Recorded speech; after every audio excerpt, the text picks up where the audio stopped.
ছোট কিন্তু পুষ্টিগুণে ভরপুর এক দারুণ খাবার কিশমিশ।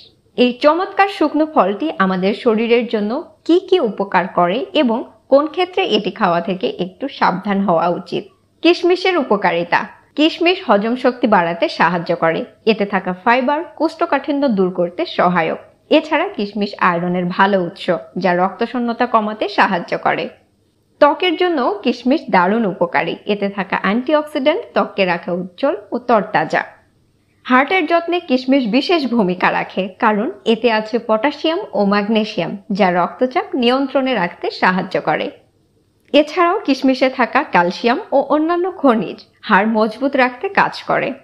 এতে থাকা ভিটামিন ও অ্যান্টিঅক্সিডেন্ট রোগ প্রতিরোধ ক্ষমতা বাড়াতে কার্যকর ভূমিকা রাখে। তবে কিশমিশ খাওয়ার আগে কিছু বিষয় সতর্ক থাকা জরুরি। যেহেতু এতে প্রাকৃতিক চিনি থাকে, তাই অতিরিক্ত খেলে ওজন বেড়ে যেতে পারে। ডায়াবেটিস রোগীদের জন্য কিশমিশ খাওয়ার সময় বিশেষভাবে সাবধান থাকা উচিত, কারণ এটি রক্তে চিনির মাত্রা বাড়িয়ে দিতে পারে। আরেকটি বিষয় হলো, কিশমিশ আঠালো হওয়ায় দাঁতের ফাঁকে লেগে থাকে। এর ফলে দাঁতের ক্ষয় হতে পারে, তাই খাওয়ার পর ভালোভাবে মুখ ধুয়ে নেওয়াই ভালো। তো কিশমিশ নিয়ে আজকের আলোচনা এখানেই শেষ। ভিডিওটি ভালো লাগলে প্লিজ একটা লাইক দিবেন, শেয়ার করবেন আর সাবস্ক্রাইব করতে ভুলবেন না। বাই।